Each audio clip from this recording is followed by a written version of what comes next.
Welcome to the Michael Blum Show, where we talk about things you don't want to talk about. We talk about sex. We talk about politics. We talk spirituality and substance abuse. Join us by calling 800-699-0980. Think, speak, and be heard. Here now is Michael Blum.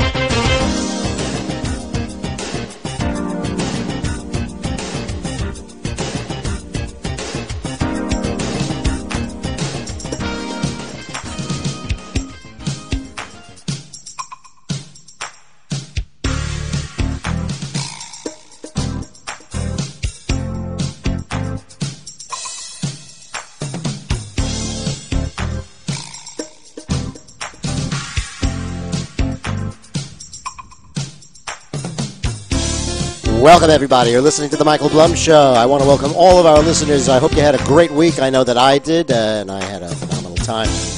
You got to make the most out of life because it's short, my friends. It's very, very short, much shorter than you think. So go ahead out and enjoy yourself all the time without exception. I mean, that's kind of what I try to live by. Am I successful at doing that all the time? No. But right now we're going to be doing a wonderful, wonderful episode of The Michael Blum Show, try to elucidate some issues that some people have. I could tell you a little bit of what went on with me this week. And I just want to thank everybody who's listening today. Anyway, we are recording this and we are streaming this from Boca Raton, Florida, which is part of the Banana Republic, once called the United States of America. And, I went through this, the thing that's going to ruin the world. It's going to be an apocalypse. So many things are going to happen that are going to be horrific for the people of the United States if this memo is released. This is the first time you have the media, as far as I'm concerned, that doesn't want you to have anything released. The exact opposite of the movie The Post that's going on, the exact opposite of what happened with Watergate. And there's a reason for it. They don't want it because they're a wing of the Democratic Party. And basically, if it doesn't have anything to do with hurting Donald Trump, then it's not even news. That's why you get 95% of CNN is just negative coverage on the president. And they go ahead and lie and put things out on the air that the Inquirer really would refuse to do. But they don't really care. That is, the truth is not the issue. The hatred of Trump and trying to remove a duly elected official that you, the folks in the United States, voted for, that's what it is. And that's really what it's all about. So, before I talked about the memo enough, I think, last week. I'll probably get back to that near the end of the show. And we will have a guest who is very, very well versed in politics and also is weird. Maybe it should go hand in hand. Also, disaster preparation. I think maybe that should go hand in hand. Now, people love quoting different types of numbers and things like that. And I want to let you know that I did pull out an article, and it had some interesting numbers in it. It had actually the numbers that talked about the success or the failure or whether people approved of the first State of the Union address by Donald Trump or not. And you folks, I'm sure, did not hear this, although it was a CBS poll that I'm quoting here. Not known for their conservative bent, CBS. It's not the conservative broadcast network. It's the Clinton broadcast system, actually. But anyway, reviews of the speech, 75% of the people that they polled approved, and 25% didn't. 75% of the people who watched this liked it. That's quite amazing. 75%. Very, very interesting. Also, let's see. How did the speech make you feel? 65% said prouder. Now, you had on the other side some people that did say they were scared and angered, but basically 65% said they felt proud to be in the United States. I think I'm going to turn this light a little bit more on me. Isn't that better? Don't I look much more sexy now? Isn't that cool? Isn't that good? Okay. Anyway, so these are the numbers that are important to me. The interesting thing to me is this is the poll on party identification. So among the people who watched the speech in terms of the Republicans, you have a 42% that thought that it was good. Interesting number. Means nearly 60% of the Republicans still really are anti-Trump in a way, or just didn't participate maybe in this poll. And, liberal media says, well, it's a poll, it's a Republican president, so more Republicans are going to be watching, and that's why the numbers are wrong. But I bet this poll was done vis-a-vis CBS, probably done in L.A., which is, again, not a well-known bastion of conservative thought. Okay? Policies in this speech. 54%, more than half of the people who actually listened to it, said that they felt that what this would do would help you. 14% said it would hurt you, and 32% said, it won't probably do anything at all. And those are the people who are frustrated. Those are the people who actually, I think, helped elect vote. That was the swing that put him in. You know, the problem with the United States. Oh, let me finish with this. I always get off tangent and then I forget where I'm going.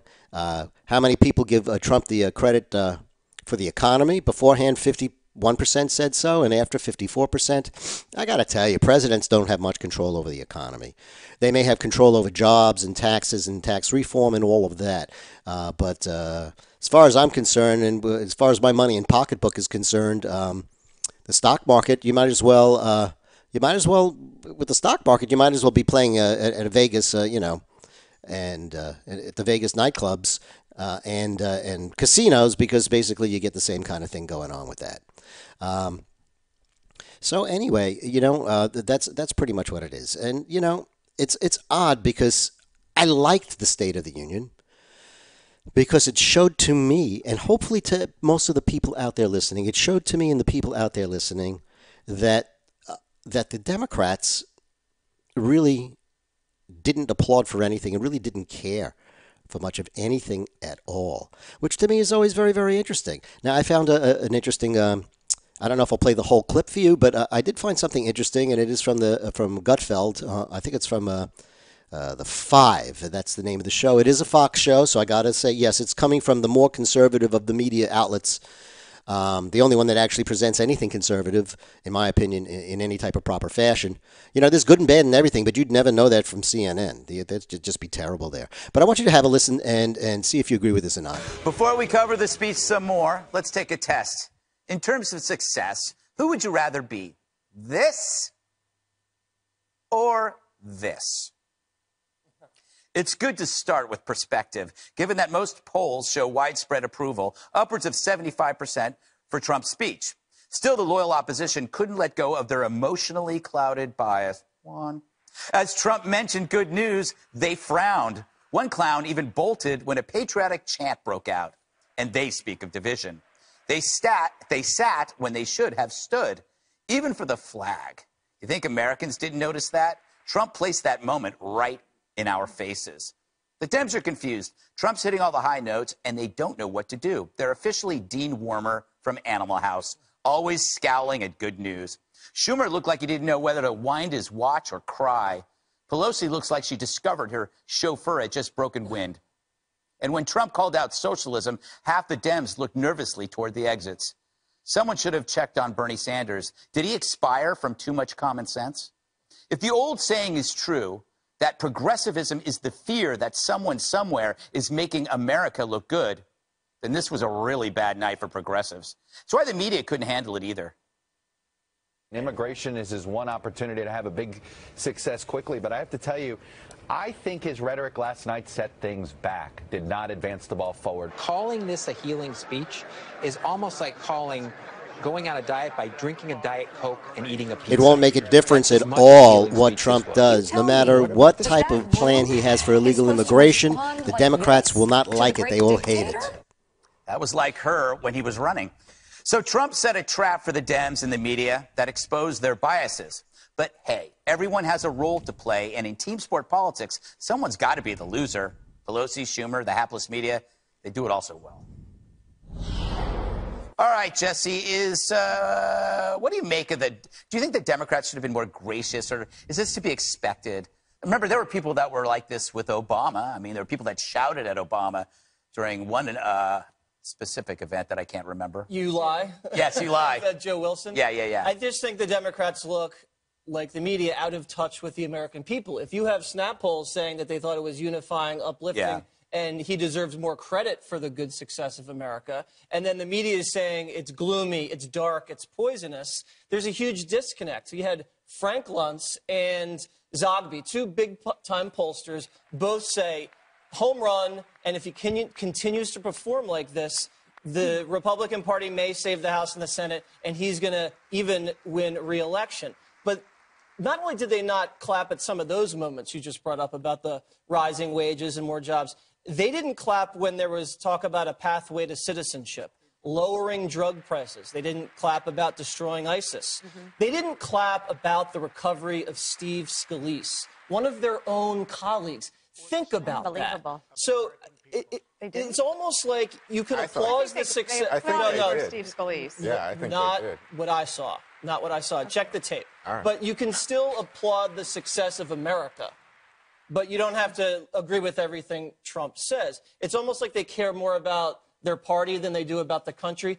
Imagine if the Democrats didn't clap when we won gold medal in the Olympics because Trump was president. That's kind of the disconnect. But the president's done something very skillful here. He's so closely associated himself with the flag, with the country, and the economic success. When the Democrats root against him, they look like they're rooting against America. But he's also triangulated when it comes to manufacturing, infrastructure, and trade that helps American workers. So the Democrats are in a tough position where they're boxed in. Are they going to choose what's good for their own base? Or are they going to follow Nancy and crying Chuck? And that's the question going into the midterms. That's actually, I didn't.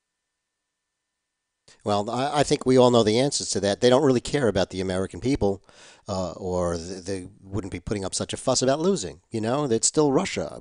Even with the memo that came out, I heard some of the leftists are going, "Oh, well, the Russians now they've affected, Nunez and." What nonsense! The reason you folks lost is because your candidate sucked crap. That's why you lost. You know, and when I'm watching this, I'm watching Trump say. That unemployment in the black community now is at an all-time lowest ever recorded. And then you hear people applauding, and they go ahead and they show that worthless batch of crap called the Black Congressional Caucus, and they sit there, they frown on it. They don't care about black people. They care about their pockets. These, you got to remember, these are the Jesse Jew Hater Jackson folks, the Reverend Wright, another Jew hater, Al Sharpton, another Jew hater alumni. All these folks in that black crap caucus. I don't know what they're even doing there. They want to keep people, Democrats, with just giving them a sliver of life, just enough to survive and keep them on the Democratic plantation. That's why you've never seen anything like this in the past. You've only seen this with Donald Trump, and I give him credit for that.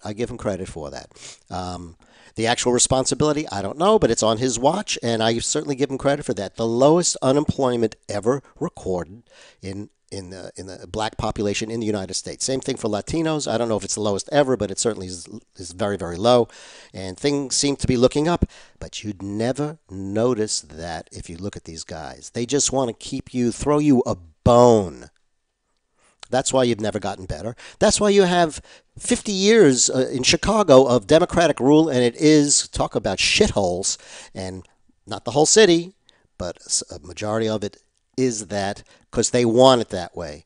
You folks out there that are non-Trumpists and you're black, I think you should really re-examine everything that's going on because you're going to do better that way. I mean, you just will do better that way. Why do you think that you are how you are after 50 years of Democratic rule? Why do you think that school vouchers are not being allowed? It's because they want to keep you stupid and throw you enough bone that you go ahead and you can eat and just keep on voting for them. All you are to them is a political base that votes. And you know what?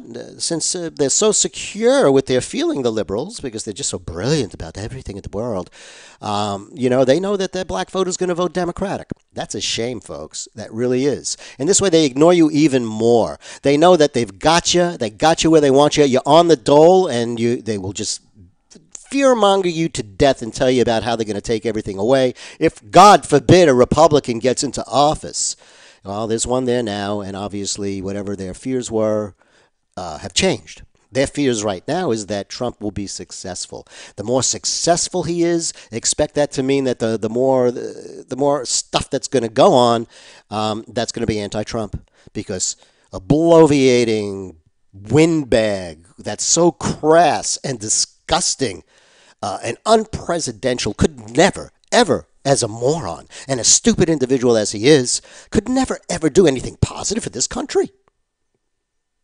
Except he has. That's the unfortunate truth, an inconvenient truth for the liberals out there. that really only care about a voting base. That's all you order them is your meal ticket in. And if they can overthrow this president, then you become absolutely worthless. Absolutely worthless, because your vote then as an American won't even count anymore. So they're like leading you folks like lambs to the slaughter. Lambs to the slaughter. And it's a shame, but that's what you see all the time. I did find one other video that I thought was pretty cool. And let's see if we can get that now. It's number 3 here. And I want you to listen to this. Hey, everybody. I made this video real quick, about 4 or 5 minutes, about 5.5, to deal with those worthless Congressional Black Caucus and Congressman Gutierrez. Now, for the Congressional Black Caucus, what have you actually done in the last 25 years positive? Absolutely nothing. The last positive thing you did was when you went to President Bill Clinton and you asked him to help the black community out because the black community was being self-destroyed by drugs and gang violence.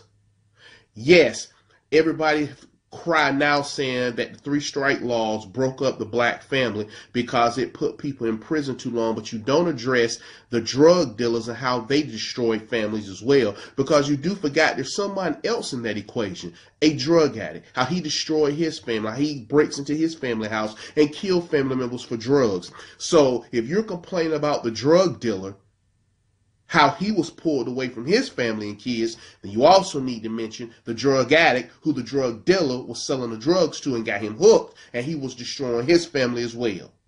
Now, the Congressional Black Caucus sat on their hands when President Trump told the record low unemployment for the black community, which is a great thing. But they didn't want to say anything because their Democrat slave masters popped that whip and told them, you better not say a word. And then again, they're so lost and they so believe into the Democrat agenda because their pockets are getting fat, they're getting money, to that they won't stand. But you know what? They'll stand for illegal immigration. See, now all of a sudden, black unemployment is something, a subject to talk about because President Trump's doing good. You want to talk about Obama in black unemployment and a black community, but during the whole 8 years of Barack Obama, you didn't want to talk about it. You don't want to talk about the black unemployment record high. Blacks not able to get jobs, record number food stamps. The black families further being dissolved. You didn't want to talk about that because it made Barack Obama look bad and let you know how worthless and ineffective he was. My president black. Yeah, your president black, but he ain't do nothing. But you expect Donald Trump to unify and do something for the black community, and Obama didn't. But see, unlike Obama, President Trump said, you know what, I'm going to reach out for you. I want all boats to rise. If the high tide come in, all boats rise. Yachts too. So that's right, rich people need to rise too. But the Congressional Black Caucus walk lockstep in with the Democrat. Whatever the Democrat Party tells them to do, they're going to do. They can stand for illegal immigrants, but you can't stand for the criminal justice system that you're supposed to be so heavily involved. Why don't you do limited background checks? So after 7 years, someone who's been convicted of a crime and served their time can go get a job. So background checks won't go 20 and 30 years. And that helps white, black, and Latino. But you don't want to do that because your Democrat slave masters and those rich Democrats only want blacks to turn out and vote, but they don't want blacks working in their factories. They don't want blacks working in their companies. Oh, unless we sweeping and cleaning the floors. That's why they want to do extensive background checks so they can exclude young black men. But y'all don't want to address that. Now, let's look down below. That's right there. Is Mr. Gutierrez. Now, when President Trump was talking last night, he was talking about that the Capitol, the United States Capitol building, where the congressional building, where all those congressmen were at last night, where he delivered the State of the Union address, is a symbol of American freedom. That is the symbol of American freedom because that showed that we have a right as Americans to rule and govern ourselves. We don't need a foreign power, which was the British Empire, to rule and rule over us. We can rule over ourselves. And when they start saying that, people start yelling, USA, USA, USA. Gutierrez, right down there, walked out. Why? Because Gutierrez, with his African Kentikoff on himself, because he was trying to show solidarity with black folks. He don't like that because he doesn't like to hear the term United States of America. Why? Because all those illegals who done flooded over here and flood his pockets with money and his illegal immigrants who he wants to stand for aren't American citizens. They are not American citizens. So he walked out. And you notice this is not the first time illegal immigrants have said the shout of USA is racist and discriminatory. Well, if you don't like the shouts of USA and you feel it's racist and discriminatory to hear people shout USA, USA, then leave.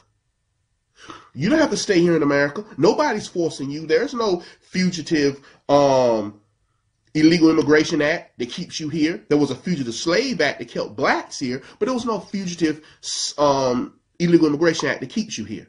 There is no fugitive law like that. Now, there's a law that wants you out of here. And then the third thing I want to talk about is Van Jones. Van Jones sat there and said last night that talking about these things is trying to have the Republicans divide the Latino and the black community. Y'all trying to divide the Latino and the black community. First of all, this false sensation of black and Latino join, who are they trying to join against? It's nothing but a preoperative race war. Because the person whom you're trying to fight are whites. So regular guy talking here. here. Tell the truth to black folk do not support illegal immigration. Black people actually, if you look at the Pew polls, actually said they support legal, merited immigration. So in other words, you don't come in here with nothing. You better bring something to the table if you want to come here to America. Why? Because black people just recently got to the middle or the front of the bus, and you're going to let some people come in and throw you in the back of the bus? Back? But you've been doing it too long because those morons right there from the Congressional Black Caucus have been allowing it. Congressman Gutierrez from Illinois is proof why I love President Trump. Y'all know I do, but but this DACA thing, allowing them to come here, they think they have a right to come here to be an illegal immigrant, to be a U.S. citizen. You don't have a right. It is a privilege. And let me say this. Van Jones said no one should be treated like a second-class citizen in America. Oh, yes, you should. If you are here illegally, you shouldn't be treated as a first class. You shouldn't be treated as a second-class citizen. As a matter of fact, you should be treated as a third-class citizen if you're here illegally. Because you didn't make it the right way. You didn't come here the correct way. You're not even trying to do it the right way. You're just sitting around waiting for somebody to give it to you free. Well, I went over my 5-6 minutes. I wanted to do a short video, but that's what I think about those morons right there, the Congressional Black Caucus and Congressman Gutierrez and his walkout. Y'all have a good one. All right. So I guess he talked a little bit longer than he thought. Anyway, I'm going to try to see if we can get our guest on the phone this evening. So let's give him a call and see if we can get Mr. Anthony Kovic on the phone. One ringy dingy.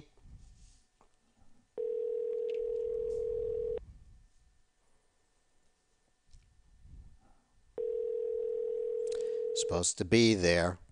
Spoke to him earlier.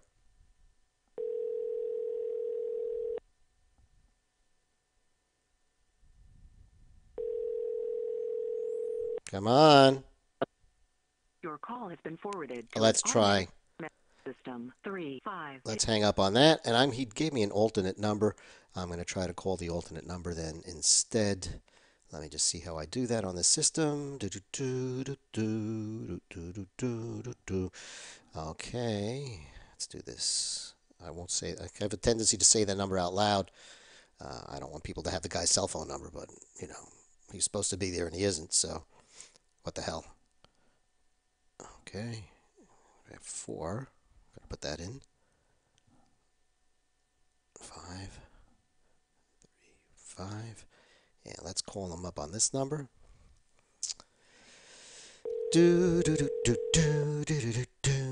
See if he picks up here. If not, we'll just move on with the show.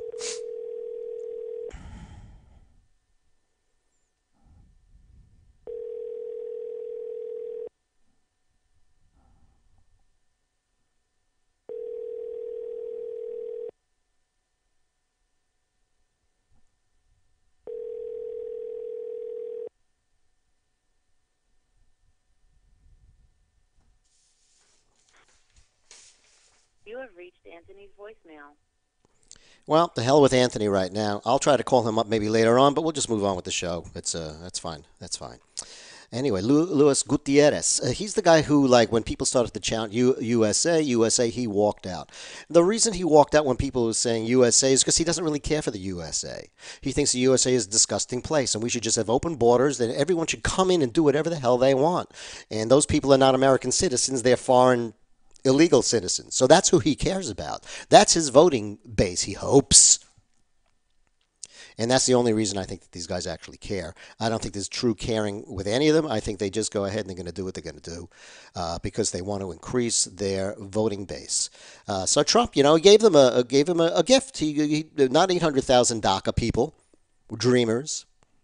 People are shocked. The dreamers. Oh, they're dreamers. They're so wonderful. The children. Well, none of them are really children anymore.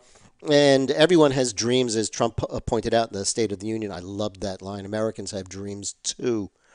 But this guy, he just hates the United States. So, and the people in it. He likes illegal immigrants better. So, of course, when you're yelling USA, USA, you're better off just running out and leaving. And I'm happy about that, too, because that, again, shows you how the Democrats actually operate and work. They do it through hate, and they do it through some really, really worthless stuff. Unbelievable. So if they didn't stand for the United States, they didn't stand for the economy getting better, they didn't stand for lower rates, they didn't stand for when Trump said he wanted to reduce drug prices, they didn't stand for any of that stuff at all. It behooves me to ask, well, what the hell are the Democrats then for? We know what they're against, but we don't know what they're for. Have no idea. And by the way, this is a call-in show. If you'd like to go ahead and talk to me, feel free to. The number here is 800-699-0980. Again, 800-699-0980. I was hoping to have someone else on the phone because I have a little bit of a head cold and it's kind of tough to keep on going there. But anyway, what do they stand for? I mean, what would their platform be? Now, Hillary Clinton ran on, well, whatever he did, we're going to do some more of the same. And, of course, you're dealing with people that didn't like the United States. I mean, why start off your career as president with an apology tour? You don't apologize if you think you did well. You apologize because you think you made a mistake. And the Democrats and the whole left-leaning side of the Democrats, they come from the viewpoint where the United States is not a good country. It is a mistake.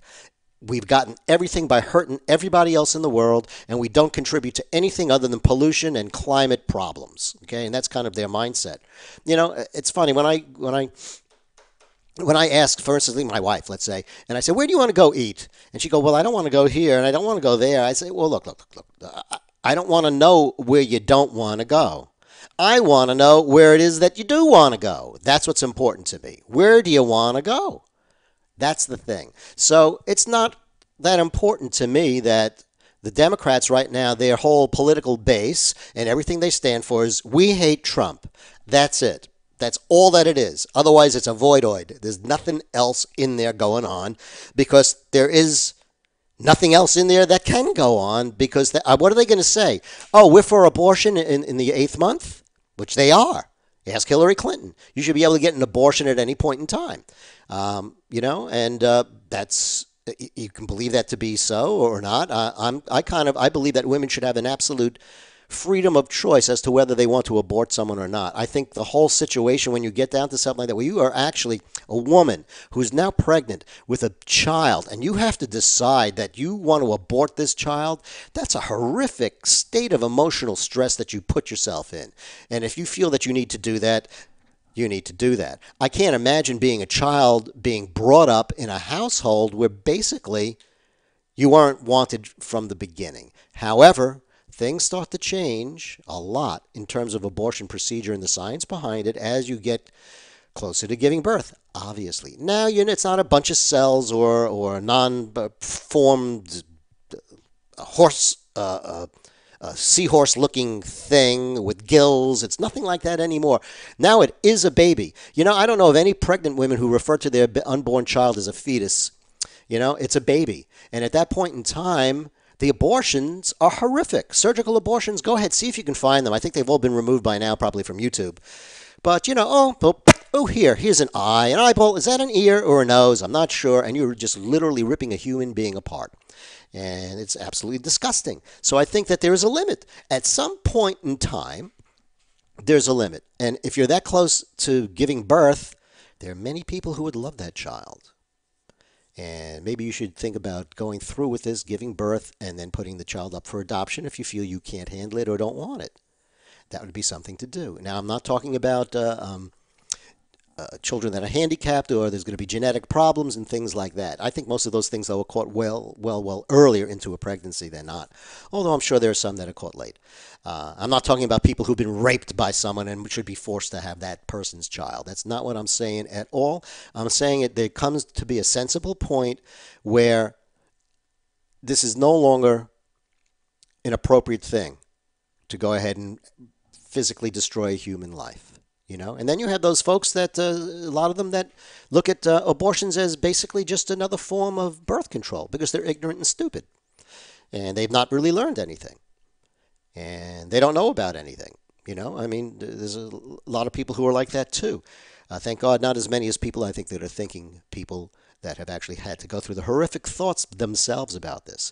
But basically, the Democrats are for, kill the babies all the time. It's not going to make a difference. Whenever, whatever, it's okay. It's a woman's choice to go ahead and do that.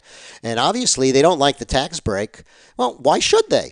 Every single dollar, folks, that you've saved, every single penny that you saved because of a tax break, because of the new tax law, is a buck that they can't squander and waste for you. Think about that. Tax and spend. I mean, that's what Democrats do. That's what Democrats are. Tax and spend. So, of course, they're pissed. They're pissed off because, they don't want to see you have that money. That's why they degrade it. And if you get some of that money, it's just crumbs. Well, Nancy Pelosi, if most people were worth as much money as you have by sucking off the tits of the people in the United States, then maybe they would consider them crumbs too. But what's her net worth? 50 million or so and up? Sure, it's crumbs. It's crumbs to her. But it's not crumbs to an average family. So I think all of you Democratic libtard morons out there that hated all of this so much, if you get any break at all in your taxes, you ought to take that money that you got the break with and just send it back to the Democratic Party because the DNC is broke. They don't have any money at all. And Clinton's not going to run again, so she's not going to buy them lock, stock, and barrel and tell them what to do like she did in the last election. And I bet you guys out there that are liberals don't even know that. It's funny. I was talking to someone at a party, family party, and I have to apologize. I try really never to talk about politics when I'm not on the air, really. There are a couple of times when I will. One is if someone just opens their yapper up and starts to just talk. I'll go ahead and I'll respond to that. The other thing is that if someone asks me specifically a certain question because they're curious about what I think, I'll certainly go ahead and do that. And that's what happened this time. Is that piece of crap shit, Trump, he's a disgusting... Well, what is it about him that's disgusting?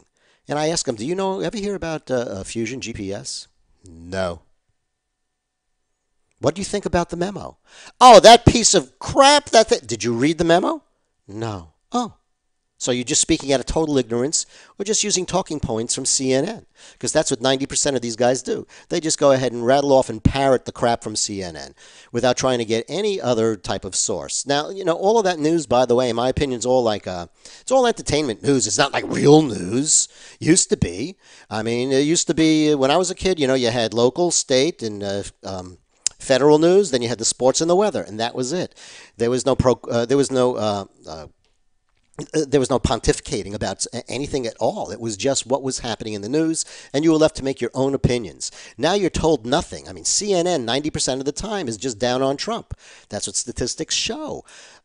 So they're rather worthless in terms of presenting a total picture. Now you look at Fox. Fox got its deal too. It's obviously the conservative network, but I think you hear more liberal stuff on Fox than certainly you hear conservative things on CNN. And the point of the matter is that you should be looking at other sources.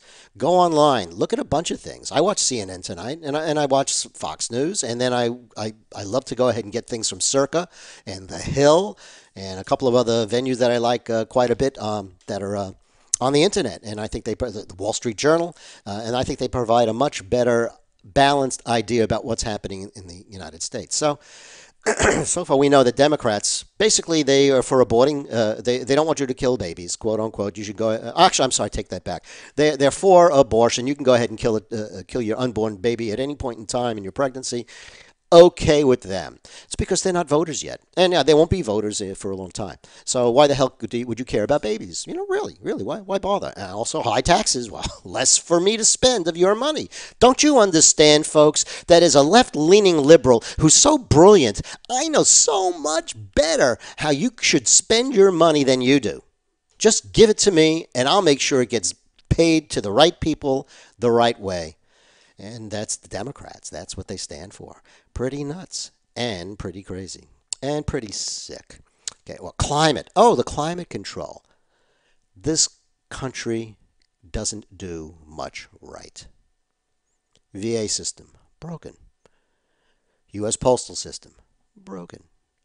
Do you think that there's any way that anything we would do through this government is going to change or to have any positive effect on climate? Maybe they'll pass a law that the sea levels can't rise. Maybe they'll pass a law that you can't basically that the temperature has to stay a certain point. That's how and then you'll move the goalposts. If it does go up and they're in charge and it's supposed to be going down, well they'll figure out a way to do that too. So if you think that they would be able to do anything like that, right? I mean, they do nothing right. I'm giving them credit when they say some things. I mean, it's so difficult. They don't do much of anything right. So obviously, that would be a waste of everyone's time and money, and that's why Trump pulled out of the Paris Accords, and I think appropriately so. I think that was a good thing to do because all it would be was another way for foreign governments to suck more money out of us, and Obama was thrilled to do that because we deserve it. We're deserve it because we're an imperialistic country that's just usurped everything from the world, and that's why everyone is in such bad shape is because of this goddamn country called the United States of America. Goddamn America, his favorite preacher said. I go, oh, well, I didn't know about that. Did he say that? Oh, really? All of a sudden becomes the most stupid idiot in the world. From the most brilliant guy to stupid idiot. Like, in a second. It's unbelievable, but true. Unbelievable, but true. What else do they stand for? I guess, protecting illegal aliens. I mean, yeah, they have more rights than you do in some places. They get more benefits than you do. And what country on earth, other than the United States, does that happen? And the answer is none. How disgusting it is to see these people from DACA going ahead and protesting like they think they're American citizens already. They think they're entitled to American rights. They're entitled to nothing. Rather than thanking the United States for trying to make them part of the United States and for allowing them to stay here illegally for as long as they have, instead you get these scumbags on the left, the DACA people, going ahead and yelling and screaming about how horrific the United States is and demanding things. I demand, can you imagine that in any other country? You think you can go ahead into Mexico and demand stuff from the government? Only here, only in this moronically stupid United States of America, United stupid assholes maybe, do you get stuff like that going on? Otherwise it really doesn't happen. It doesn't happen at all. So some people, sanctuary cities. And I don't know the full thing, but I did hear on the news that there was an illegal alien twice deported who killed 2 people on the roadway because he was drunk out of his mind. This guy shouldn't have been in the country. Deported twice, came in a 3rd time, killed people. Oh, but they're so wonderful, those people. And, most of them are. There's no problem with them. But there is an amount that isn't good. Folks, over 30% of the federal prison population is made up of illegal aliens. That should say something to most people out there. If they're aware of that, don't expect to hear it from media because that's not what they stand for. That's not what they're going to do. So it is all of this stuff that went on is kind of nuts to me with the State of the Union. I'm going to play another video for you. This one, again, it's from Fox Business, which I like much more than Fox News, but I think this is worth a listen as well. Fox News contributor, former Republican Arkansas Governor Mike Huckabee. Good to see you, Governor. What is your reaction to what's being said about your daughter right now? Well, they've got to have something to talk about. I mean, they can't talk about the fact that Donald Trump has delivered tax cuts, which means crumbs in people's paychecks. He's proposing so many of the things that the Democrats wanted, everything from family leave to infrastructure. He wants to triple the number of people that would receive benefits with a DACA solution, far more than the Democrats were asking for. It's like they can't take yes for an answer. And honestly, I think their only explanation is that the Democrats in unison decided to give up clapping for Lent.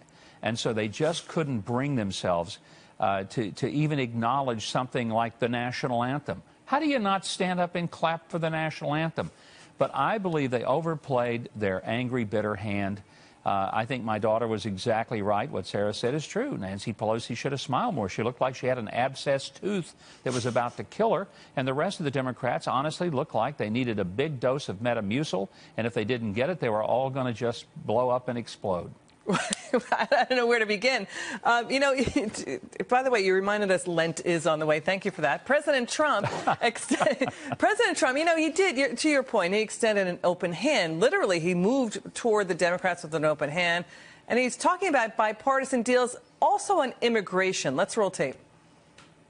We presented Congress with a detailed proposal that should be supported by both parties as a fair compromise. For over 30 years, Washington has tried and failed to solve this problem. So let's come together, set politics aside, and finally how divisive get the job done.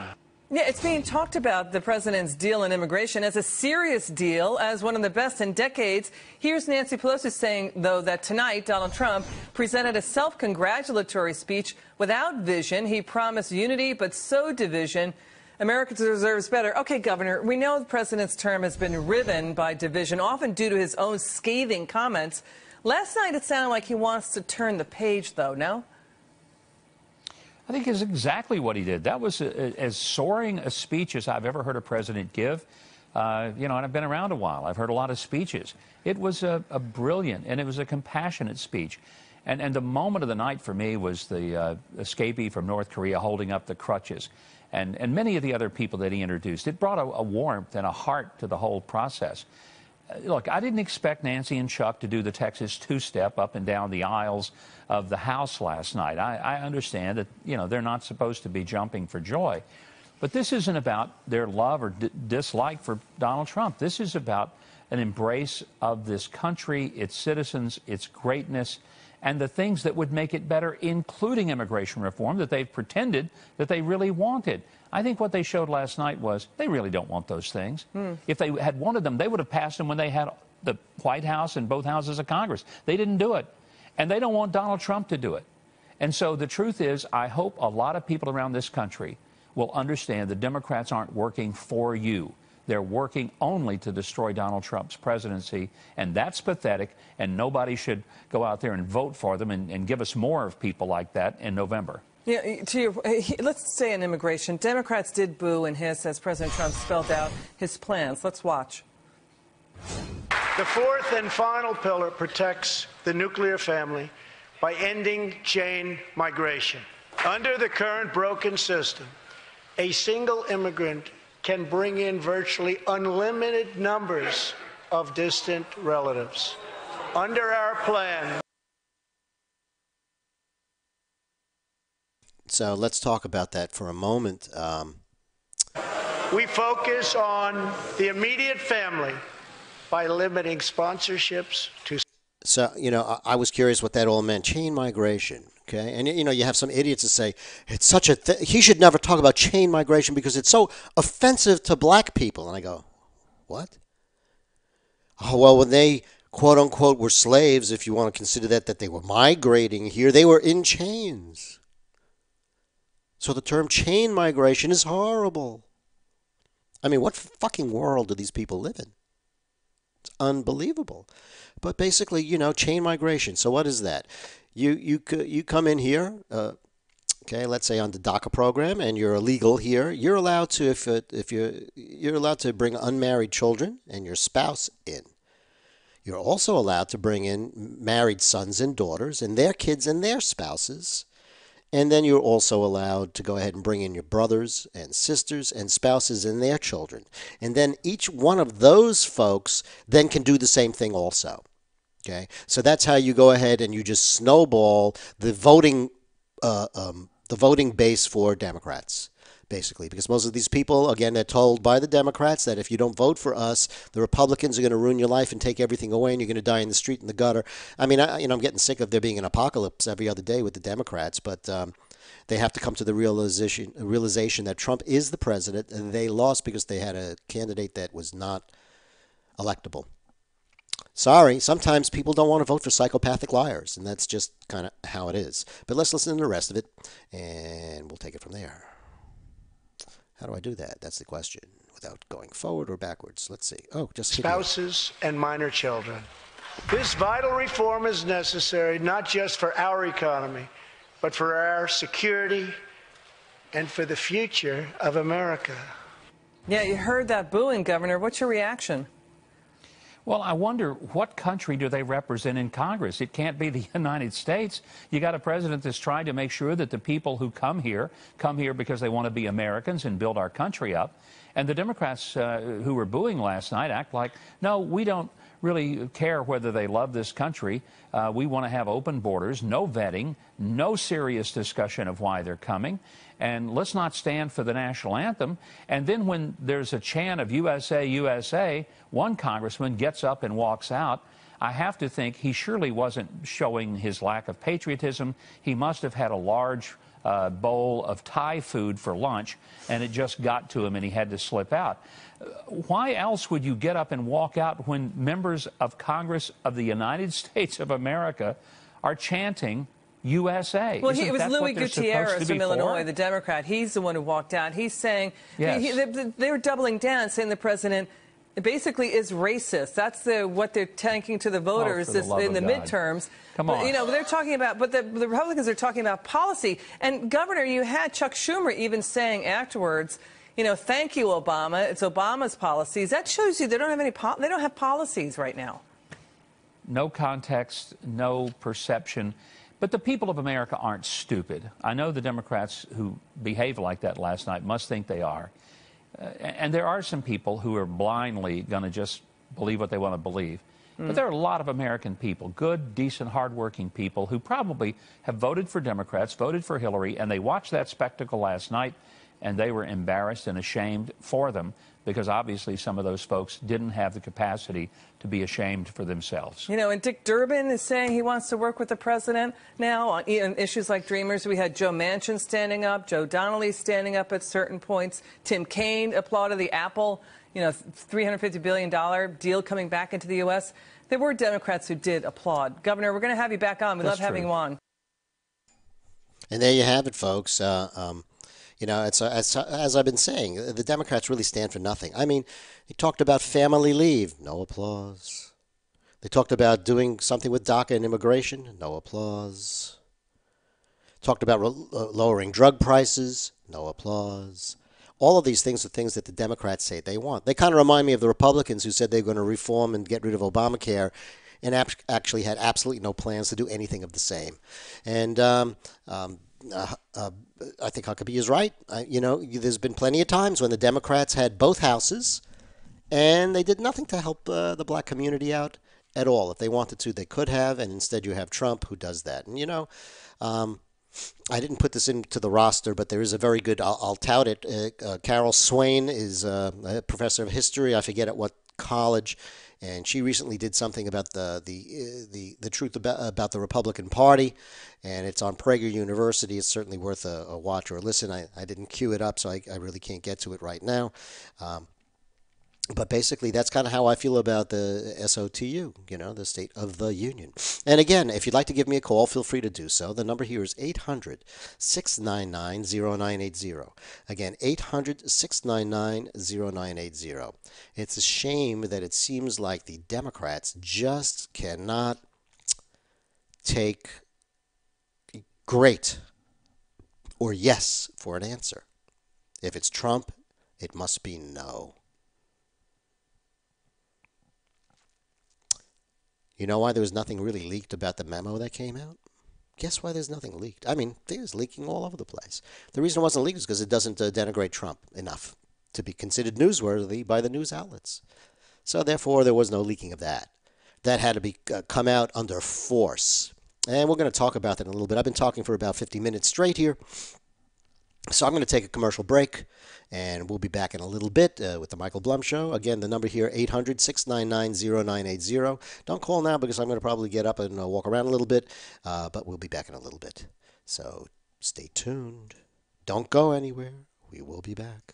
Hi, this is Dr. Michael Blum. I just moved my practice down the block to my new office at JJ Dental, just 4 blocks south of my old office. I chose JJ Dental because it's a 5-star rated practice. That's why you should choose them too. Call 954-463-7262 and ask for an appointment with me, Dr. Blum, or any other of the fine dentists at JJ Dental, creating beautiful, healthy smiles that last a lifetime. Call 954-463-7262 and visit us online at jjdentalpractice.com.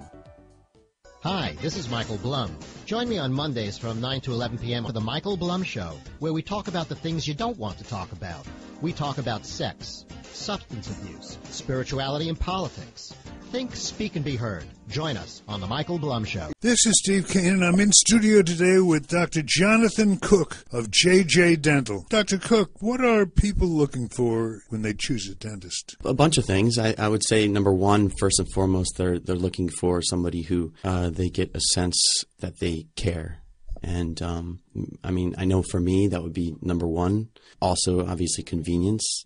Location is an important factor. I mean, most people aren't driving miles and miles in their car to get to whoever it is that they need to see, whether it's a dentist or a doctor or whoever. But we're in downtown Fort Lauderdale.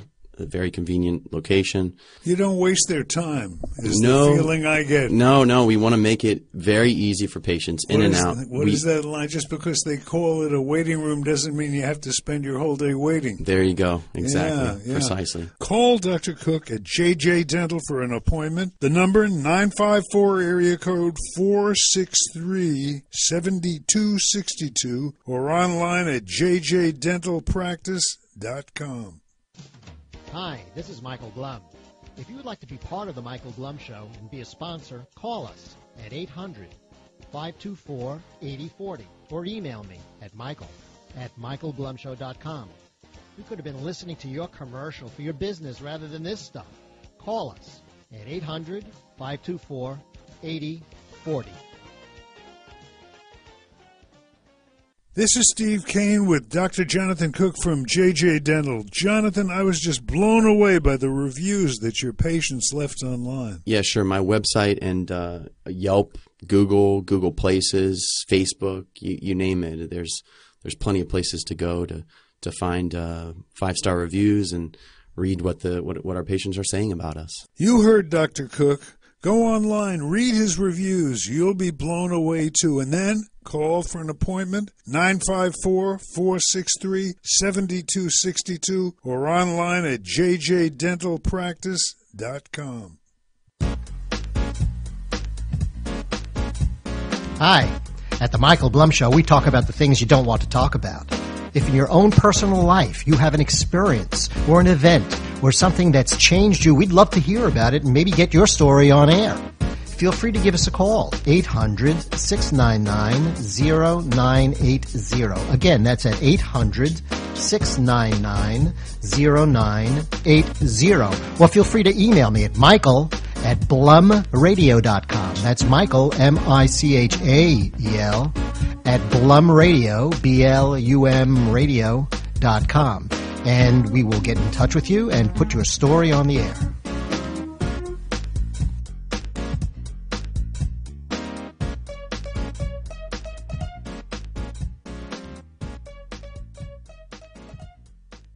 This is Steve Kane, and I'm here with Dr. Jonathan Cook from JJ Dental. Jonathan, what are some of your most popular services that you perform over at JJ Dental? Well, I would say cosmetic dentistry is number one. That's our major focus. But one of the beautiful things about our practice is there's nothing that we don't do under our roof. The days of patients bouncing around town to find different specialists are over, and there's nothing that we can't do at our office. So, we have specialists that come into our office to provide the patients with the proper services. So aside from cosmetic dentistry, we also have endodontics. We do root canals, implants, veneers, crowns, bridges, Invisalign. You name it, there's not much that we don't do. For all your dental needs, call Dr. Jonathan Cook at JJ Dental. Phone number 954-463-7262. And online at jjdentalpractice.com. Hi, this is Michael Blum. Did you know the Michael Blum Show can be heard every Monday night from 9 to 11 p.m.? We also broadcast 24/7 from our website, michaelblumshow.com. That's michaelblumshow.com. You can be anonymous, so call us and let your voice be heard. Hi, this is Dr. Michael Blum. I just moved my practice down the block to my new office at JJ Dental, just 4 blocks south of my old office. I chose JJ Dental because it's a 5-star rated practice. That's why you should choose them too. Call 954-463-7262 and ask for an appointment with me, Dr. Blum, or any other of the fine dentists at JJ Dental, creating beautiful, healthy smiles that last a lifetime. Call 954-463-7262 and visit us online at jjdentalpractice.com. Hi, this is Michael Blum. Join me on Mondays from 9 to 11 p.m. for the Michael Blum Show, where we talk about the things you don't want to talk about. We talk about sex, substance abuse, spirituality, and politics. Think, speak, and be heard. Join us on the Michael Blum Show. This is Steve Kane, and I'm in studio today with Dr. Jonathan Cook of JJ Dental. Dr. Cook, what are people looking for when they choose a dentist? A bunch of things. I would say number one, first and foremost, they're looking for somebody who they get a sense that they care. And, I know for me, that would be number one. Also, obviously, convenience. Location is an important factor. Most people aren't driving miles and miles in their car to get to whoever it is that they need to see, whether it's a dentist or a doctor or whoever. But we're in downtown Fort Lauderdale. A very convenient location. You don't waste their time, is the feeling I get. No. We want to make it very easy for patients in and out. What is that line? Just because they call it a waiting room doesn't mean you have to spend your whole day waiting. There you go. Exactly. Yeah. Precisely. Call Dr. Cook at JJ Dental for an appointment. The number, 954 area code 463-7262, or online at jjdentalpractice.com.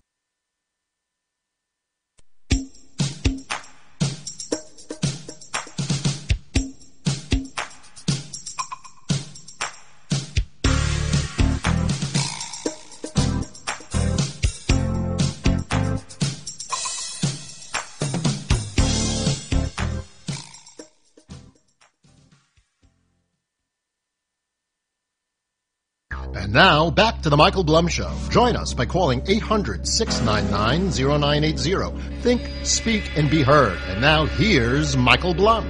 Reality Radio. Wow, that's a blast from the past. It's our old rejoiner for Reality Radio, which is where all of this started. We started actually as a radio show that helped primarily drug addicts. I have some family members that are kind of addicted to different things. It seems to me you can almost shake any family tree and an addict of some type falls out. If, by the way, you happen to be a sex addict, particularly a female sex addict, please email me, let me know about that. You can either leave a message at the 800 number, which you can call me in tonight on if you'd like to join the conversation at 800-699-0980. Again, 800-699-0980. Because I'm looking for those kind of guests to come on, talk about things that most people really don't talk about and kind of hide about. Tough to do because people don't want to talk about it, but that's what we want to talk about. Don't you think that should be the thing you should hear? The stuff you really don't want to hear? Maybe it's good for you. Maybe it's cleansing for you. So anyway, I want to welcome everyone back. I am sorry that we could not get Mr. Kovic back on the phone. Maybe I'll try him in a little bit. We'll see. If not, we'll just skip it, Anyway, I did want to talk about the memo. I kind of started this last week, and I have a whole bunch of clips and stuff like that, video clips. I don't know if I'll get to all of them or want to. I got them, but we'll see. But basically, to me, it's a rather sad day when the publication The Onion seems to do a better job reporting what's really going on than mainstream media. And this is completely a satire, and it is from The Onion. And I really, really think it's worth me just going through this and reading a bit of this so that you can have an idea of what's going on here. So anyway, this is how they start their article. Let's see, this has a title to the article, right? FBI warns Republican memo could undermine faith in massive, unaccountable government secret agencies. Washington. Stressing that such an action would be highly reckless, FBI Director Christopher Wray warned Thursday that the releasing of the Nunes memo could potentially undermine faith in the massive, unaccountable government secret agencies of the United States.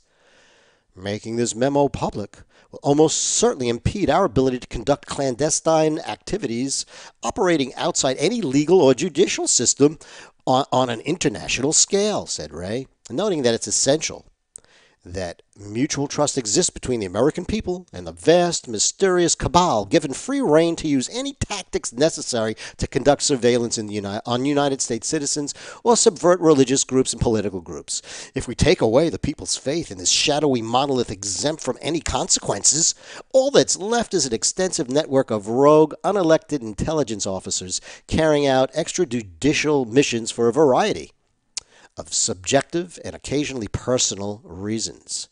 At press time, Wray confirmed the massive, unaccountable government secret agencies were unaware of any wrongdoing for violating constitutional rights. They got it right, didn't they? Here you have a government again, like I said at the beginning of the show, that really doesn't do much of anything right. And this brings us to the memo. Now, I'm going to give you kind of like a summary of the memo. And I'll do it in two different flavors. One of them is basically what I call my widget summary for folks out there. And this kind of cuts through a lot of the stuff, and you don't need to know the names of everybody, but you can understand what's going on, what this memo said. And basically what happened with this memo is, like, let's say you're a widget manufacturer. You make widgets. And you are the A1 widget company. Now, your biggest competition is down the block. That's the B1 widget company. And they're going to do whatever they can to try to put you out of business because they don't think you should be there. They don't think you should go ahead and have the amount of customers that you do. And so they want to do what they can to hurt you. So they hire a group of people to put together a whole batch of nasty lies about how horrific your sales is, how terrible everything is with your customers, how your products actually hurt people, and they make up this big, fictitious piece of crap, which one of them, whose friends happen to be one of the chiefs of police in that city, they hand it to him, and he goes ahead and he uses that piece of crap nothing that was completely made up and bought by the competition to go ahead and start to investigate you and hopefully land you in jail or find something wrong with you so that you can be put out of business permanently. That's our Justice Department working for us. And it's not like this hadn't happened before. I mean, let's face it. The corruption in the government is pretty well known. Unless you're a libtard with his head stuck up his ass. You got to pull it out every now and then, smell the roses, rather than what you're smelling. But it's amazing that this kind of stuff goes on. So that's it. Now, basically, if I get related more to the memo, basically what you have is that the DNC went bankrupt, and Hillary Clinton saved them by giving them money and bought them, and she had all sorts of conditions. Her conditions were that she decides who gets fired, who gets hired, how to spend their money, how the advertisement goes, and all of that stuff. Now, there were some Republicans, as you know, that hated Trump. So they started and they got involved with this company called Fusion GPS. And by the way, This liberal, left-leaning, Democratic CNN drone person that I spoke to this weekend has no idea who this is. Never heard of it.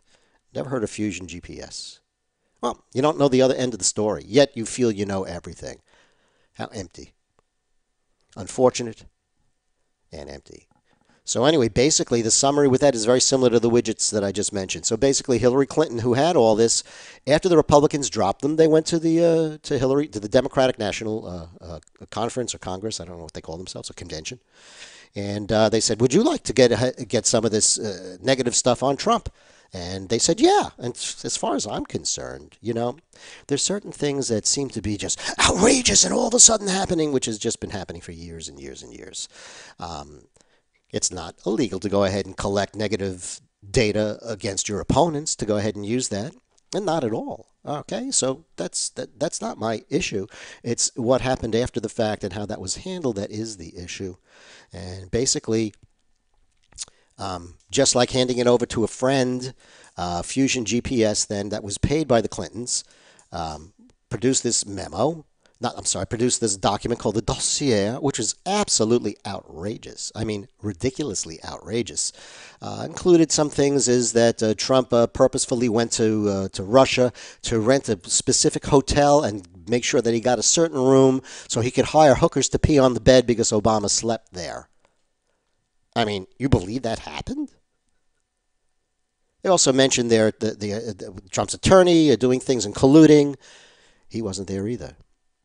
But who cares about the truth in this instance? You see, there are people in the upper worlds there that want to get rid of Trump, so they don't really care. So they take this completely fictitious batch of crap, and they basically lie in absentia to a FISA court judge on 3 occasions. They don't mention that nothing in this report has been vetted. They don't mention that it was bought and paid for by the opponents.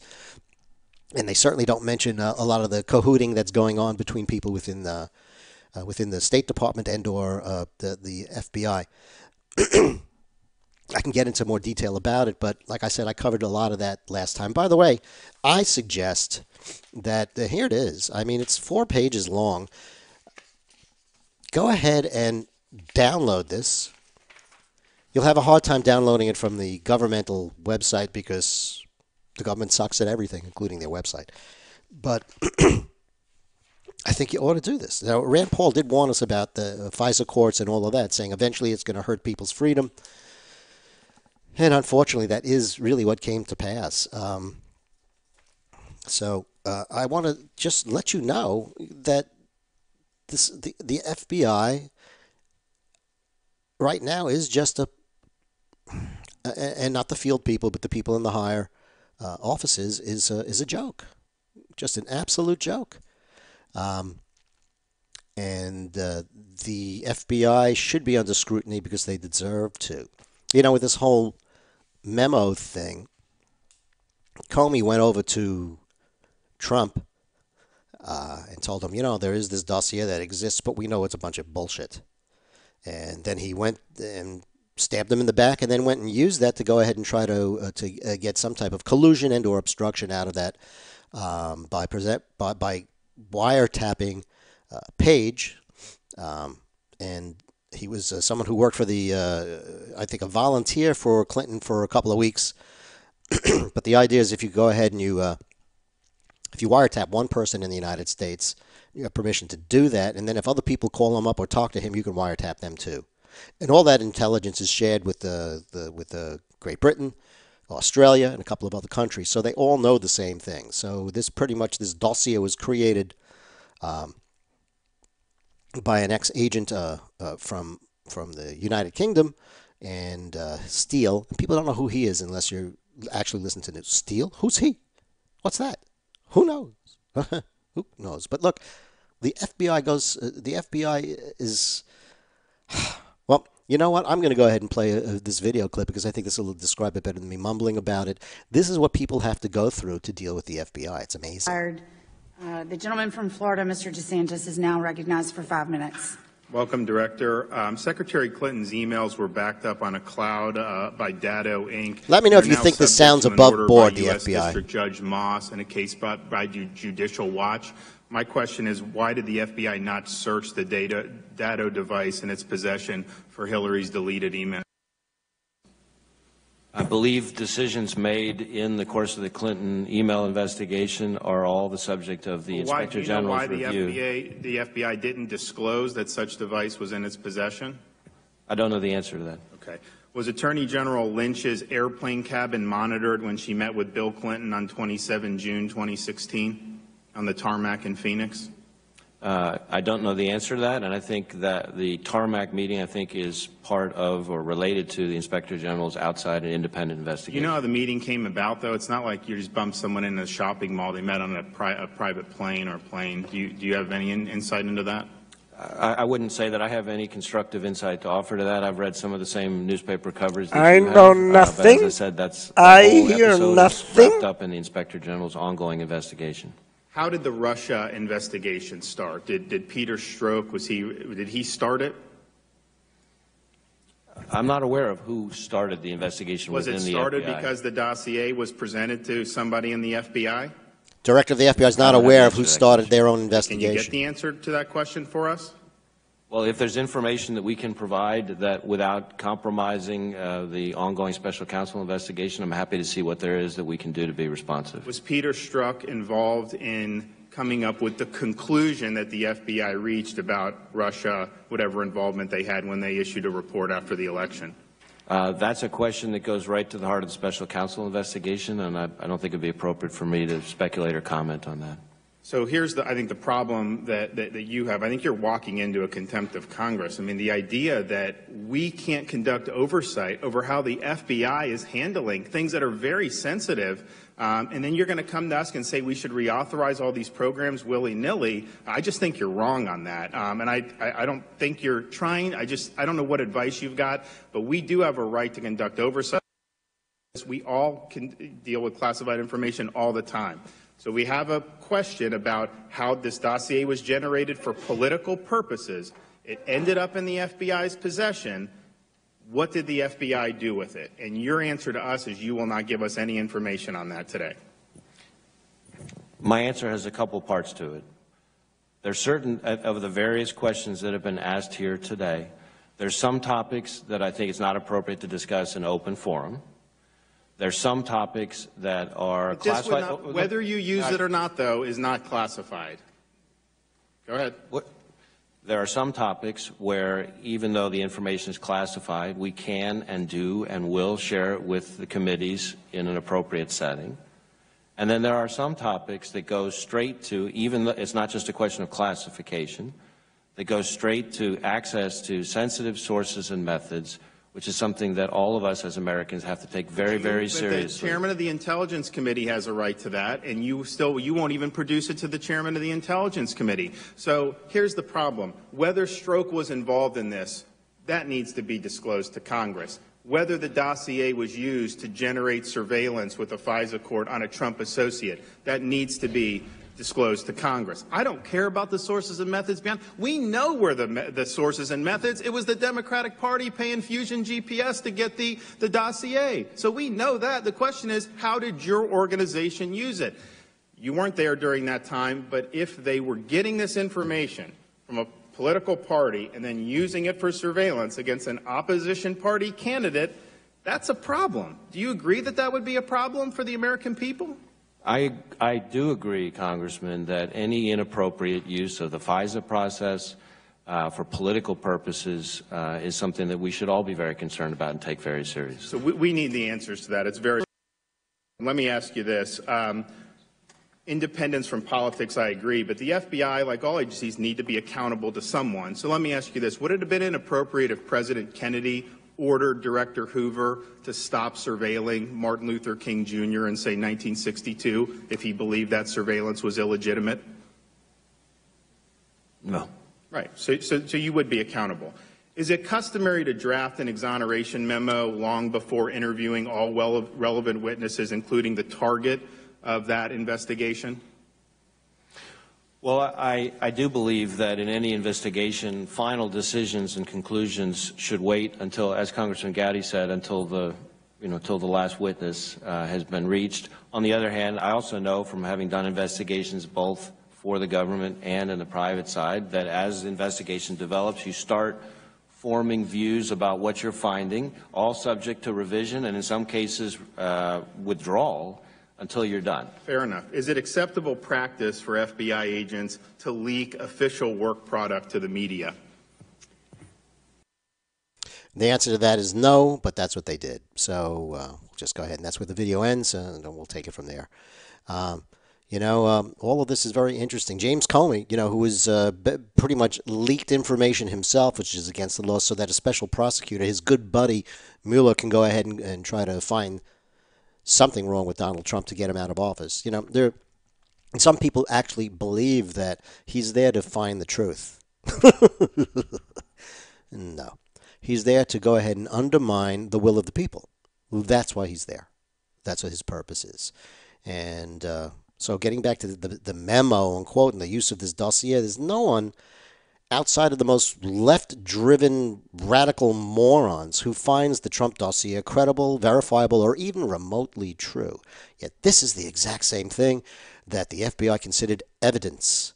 So you see, you manufacture, it's the Federal Bureau of Investigation, although according to Loretta Lynch, it should be the Federal Bureau of Matters. But it's the Federal Bureau of Investigation. So they're supposed to investigate. So rather than do real investigation, what happened here is they just paid for crap. Both Clinton and the FBI actually paid for all sorts of crap through this guy Steele.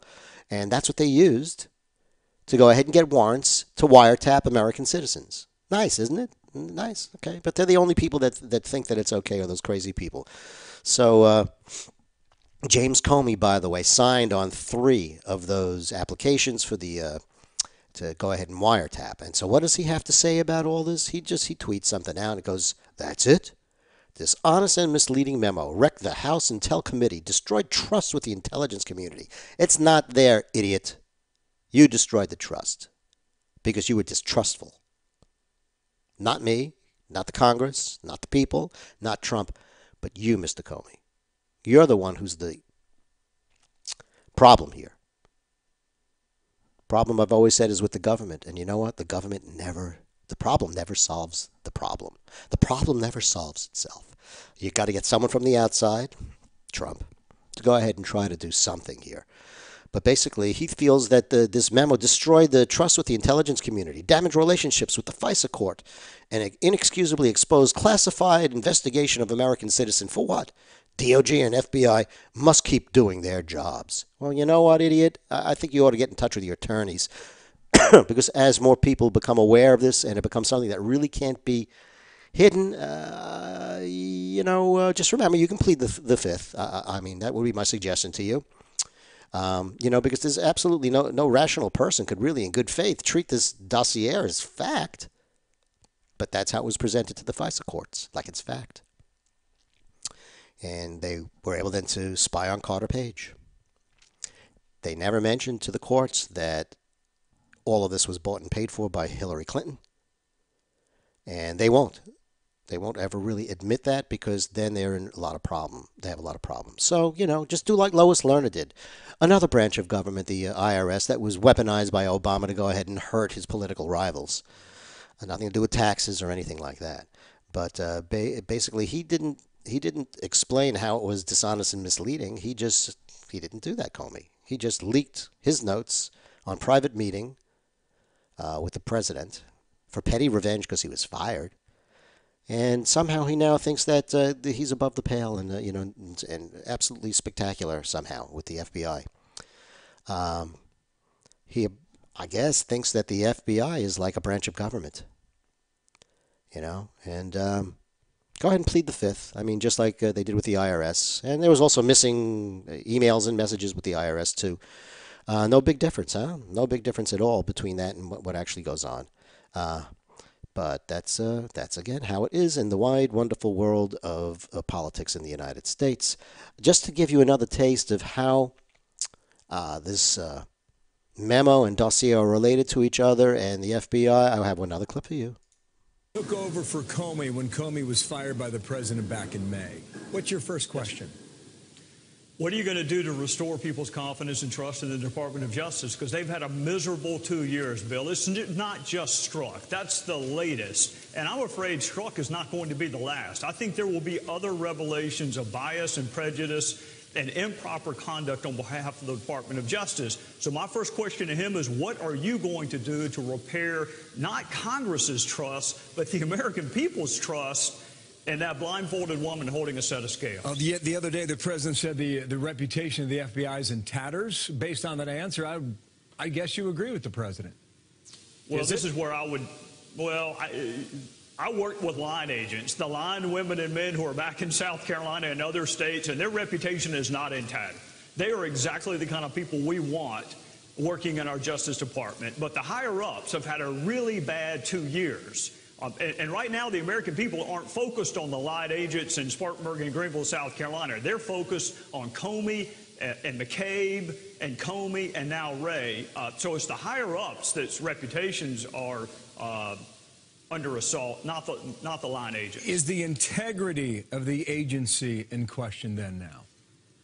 Of course it is. I mean, Congress should not have to fight with the FBI to access information that we're entitled to. We should not have to threaten contempt of Congress. Wonder why they do that. The drama of a contempt of Congress floor fight. I want the information that we're entitled to be able to do our jobs, and we shouldn't have to fight with the Department of Justice to access that information. When they changed the wording to extremely careless on the Hillary Clinton email matter, was that wrong? That's one of a half dozen things that this particular agent did. But keep in mind, Bill, why he did it. Gross negligence is the phrase in the statute. So that was the phraseology in the initial draft that tracked the statute. Well, it's really difficult to say we're not going to prosecute you under a statute when we use the precise words. So he changed it to extremely careless. There is no difference. The only difference is they weren't going to charge her, so they didn't want to use the words of the statute, and they changed them. My bigger problem is if he had pro-Clinton or anti-Trump bias, what the hell was he doing interviewing Hillary Clinton? Some questions I don't think you'll ever get answered, but I think this is all good, Trump said he was going to drain the swamp. No one really knows what draining the swamp means. No one really knows anything about that, what it would look like. Maybe it has to do with getting rid of a lot of sexual deviants. Maybe that's part of it. Maybe this whole FBI thing and the Department of Justice finally getting their day of reckoning, maybe that's part of it. I think it's all part of it. And I think by trying to do the right thing and trying to be honest, that's the things that the Democrats hate the most. And not all Democrats. When I say Democrats, folks, I think Chuck Schumer would go ahead and negotiate with Trump in a heartbeat. But the left-leaning radicals in his party are the ones that are controlling everything right now. So he has to kowtow down to them. It would be as if the right, the neo-Nazi party, the rightists, which are obviously Republicans, it's as if the Republicans took their viewpoints, and some people think they have. He's Hitler, he's crazy, he's nuts. Did he seem that way in any speeches to you? Did he seem like you could invoke the 25th Amendment? He seemed, that's another thing I think that pissed them all off during the State of the Union, was the fact that he wasn't the frickin' ogre, the horrific, crazed individual that they believe him to be. And they truly believe it. They have to. Otherwise, they realize they're living a lie. And they cannot do that. They must continually go over and repeat the same lies to themselves so that they become truths, at least for them, But I think that all of this stuff is going to wind up with there being more information coming out. And I think all of that is good as well. I really do. There was a great article I read by Matt Vespa, and basically I'll go through some of it quickly. It says FBI agent Peter Strzok and bureau lawyer Lisa Page, not related to Carter Page, by the way, sent each other tens of thousands of texts. Strzok was top counterintelligence agency at the bureau, and he was having an extramarital affair with Page, which is very democratic, don't you think? The Democratic Party does seem to be more so than the Republicans, although they do it too. but they seem to be more of the sexual deviants because, hey, look, I mean, they had a president who was a serial rapist. So a serial rapist and a serial liar. What a combo. What a combo. But anyway, in August, Stroke sent a text to Page regarding their meeting with the now deputy director, Andrew McCabe. And he talked about an insurance policy against a Trump win, whatever the hell that is. I think their insurance policy, they thought, was the fake Trump dossier. And I think that was their fake insurance policy. And it's not been fully corroborated. Also, it's also a piece of opposition research funded by Hillary Clinton campaign. Fusion GPS was paid by Hillary Clinton team to find the dirt on Trump. GPS then contracted former M16 agent Christopher Steele to compile the information. With Hillary, there were texts sent by Page worrying that the FBI was being too hard on the former First Lady. And actually, reporter Cheryl Atkinson noted that there was also an exchange between Stroke and Page about federal record regulations. Now, this is not mentioned anywhere in the memo or anything like that. But this is the conversation that went on. And it's interesting to me because it has to do with basically regulations that the FBI has and the federal government has regarding what you can and cannot do and how you have to go ahead and record certain information if you have it. So here's the conversation in the private text that was released to Senate Homeland Security Committee. Page, have a meeting with Turgle. And by the way, Turgle is... I think he was one of the upper echelon FBI, but I'm not sure. Anyway, have a meeting with Turgle about getting iPhone in a day or so. Stroke. Oh, hot damn. We get around our security monitoring issues? Page. No. He's proposing that we just stop following them. So there are monitoring security issues. And this guy Turgle is saying, look, we know that there are laws and all of that about this, but just stop following them. Apparently, the requirement to capture texts came from the Office of Management and Budget. But we're the only organization, the FBI, who's following that rule. His point is, if no one else is doing it, why should we? I'm told, I have seen that there is an IG report that says everyone is failing. But one has changed anything, so why not just join in the failure? So in other words, a lot of people aren't following this regulation where you actually have to monitor issues and have strict security on issues. So the FBI agent, who's very, very high up in counterintelligence and intelligence in the FBI, is thrilled with this because he figures since a lot of the other agencies in the United States are not reporting this properly, they'll just be part of that failure to report. Very, very high. These people believe that they are really and truly above the law and that they are a branch of government that controls things, not the people, not the will of the people. So basically, this guy is just saying, just stop doing it. Just stop reporting and doing these things. And there are more messages between Stroke and Page from a critical time period, as we know, that the FBI claimed had been lost in a technical glitch. Remember that? That was for a week or two. Oh, well, the FBI can't find things now. Oh, really? Believe that crap, then you must be a Democrat.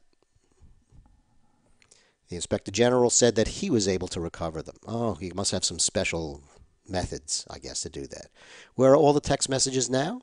Instead of providing them to Congress, the Inspector General is giving the recovered text messages to the Department of Justice, which can then give them to Congress. Of course, after they've cleaned things up and have theoretically done some type of defensive work for themselves. And this is just one example of a large, huge problem that includes federal agencies routinely violating the Freedom of Information Act law. They've twisted this law on its head, using it to obstruct and delay. And that's unfortunately what's happened with all of this. So while the Bureau is investigating Hillary Clinton for mishandling classified information through her unauthorized and unsecure server and trying to find her missing emails, and with the press hammering Clinton for siring federal record regulations, top officials at the FBI were discussing ways to do just that. Yeah, I could see how the FBI would want to keep that hidden. The aversion to putting information out there that could embarrass the Bureau seems to be the reason why they're dragging their feet on these document requests made by investigative congressional committees. Well, the FISA memo is now released, so hopefully you'll get more info as time goes on. And this leaves me really with my ending thought on all of this, and that is like, why bother with all of this? Why would the federal agencies do what they're doing and try to hide all this stuff? What's the purpose behind that? Why don't they just do their jobs and come clean? And I think it goes a little bit beyond Hillary. You see that secret server that she had? Well, a little bit of history on that. She signed a document that said that she would not do that with Obama. And when this came out in the news, Obama said, well, I heard about her secret computer server when you folks did in the news. And now it's come to pass that actually Obama was using a pseudonym and was emailing her regularly. I don't think they were talking about like how wonderful the produce is at Publix or their grandchildren. I'm sure there was a lot of governmental information that was in there. So the liar in chief, you can keep your plan, you can keep your doctor. Benghazi's a video, just the liar in chief. Oh yeah, I just heard about that server, when the news told us about it. So the question then remains is that why then were you using a pseudonym to go ahead and access that and give information to Hillary Clinton? Interesting, huh, folks? Some of these things you will never know the answer to because government is government and they don't want you to know it. And it's a sad thing. But I'm going to go ahead and say goodnight to everybody out here. Sorry I guess didn't show up, but all right, he won't be invited back for a while. Anywho, you've been listening to The Michael Blum Show. I want you to have a great week. I want you to realize something that's very, very important. And that's that everything in the world is possible for you to do. Fewer things probable. One thing for certain, and that's you're alive. So go ahead out and live your life to its fullest, because tomorrow's promised to nobody. Speak to you next week.